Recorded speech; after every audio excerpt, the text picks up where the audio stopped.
Bakit suspension lang? So yun, what's up? Update lang tayo no, mga idol sa nangyaring doon sa issue tungkol doon sa angkas biker no. So base nga sa aking obserbasyon no mga idol, sa hearing na nangyari no, patungkol nga doon sa rider, sa biker no, maraming mga katanungan no mga idol na hindi nasagot no. So ano nga ba nangyari no bago makarating ang complainant sa RTIA? Pag-usap ako sa amin yung pasahero, meron po silang nilagdaang kasulatan na meron pong final step which is magkikita daw po sa opisina at doon po sila mag-uusap kung ano po yung mga nawala at magkano po yung danyos. So, meron na pala no mga idol, ayon sa tagapagsalita ng angkas no, meron na palang nangyari na usapan between biker and complainant. Hindi lang sila nagkaintindihan no, bakit hindi natuloy ang usapan no tungkol doon sa settlement na sinasabi no. Bakit nga ba mga idol no? Ito ang tanong. Bakit suspension lang? Bakit nga ba suspension lang?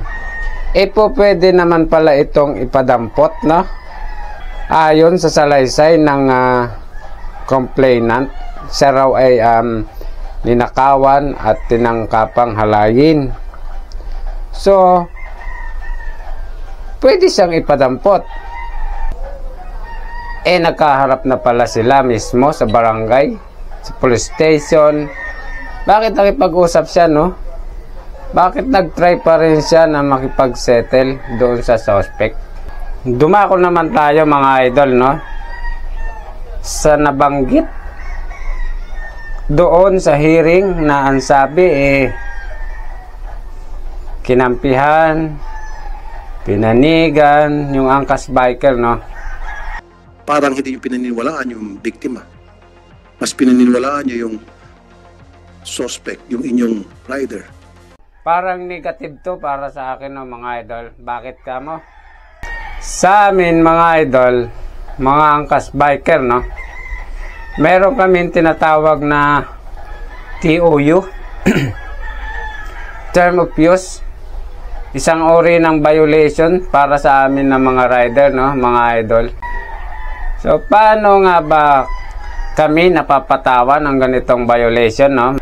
Ang TOU mga idol na tinatawag na ipinapataw sa aming mga biker ay nanggaling sa customer.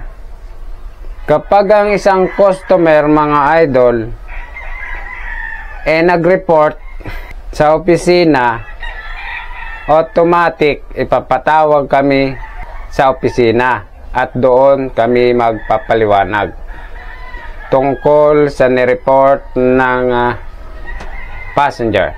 At pagdating namin sa opisina, walang kaalam-alam no ang biker kung ano ang sinumbong no in-report.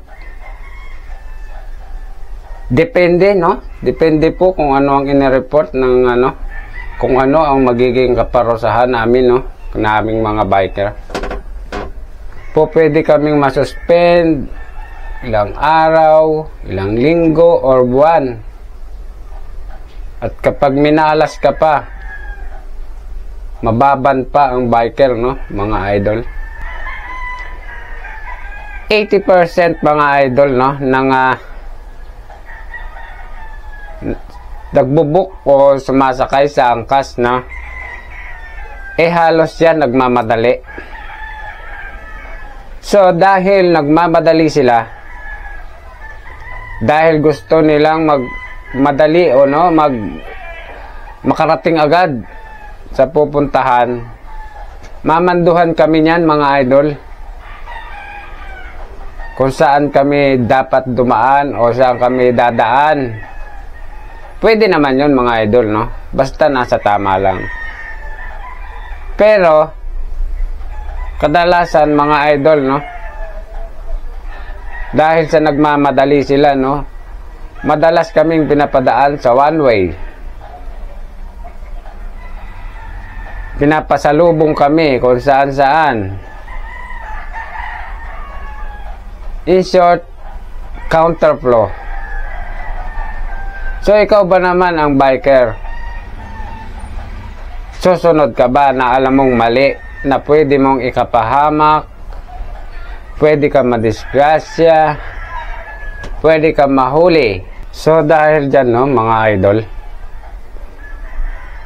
magkakaroon sila ng galit, no, sa biker or inis. Dahil nga sa nalit sila, no, dahil hindi kami sumunod sa gusto nila, no, mga idol. At dahil nga nagagalit sila, no, mga idol, or naiinis, ang iba dyan sa mga yan, mga idol, no, sa sobrang inis, magre-report sa opisina ng kung ano-ano. So, kapag nag-report ang passenger, automatically ipapatawag kami ng opisina. So bakit ko nga ba na banggit to, no, mga idol, itong tungkol sa violation, tungkol sa TOU?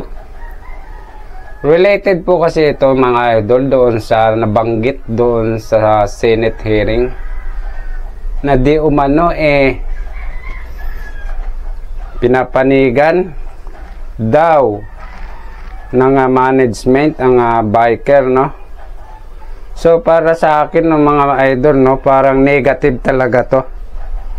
Kasi once na makatanggap ng report ang opisina, automatic papatawag din kami. Kaya po hindi talagang biro, no, ang maging isang angkas biker, no. Mahirap din po ang aming kalagayan, no. Siguro hanggang dito na lang muna itong mga idol, no. Titingnan natin, no, subaybayan natin kung anong kalalabasan o kahinatnan itong issue na to, mga idol. Maraming salamat po sa inyo. At para po sa mga passenger, no, na patuloy na nagbubuk, huwag po tayo magpa-apekto dito sa issue na to, no. Ituloy lang po natin tong pagbubuk ng sa ganon po makatulong din po kayo, no, sa aming mga pangkas bike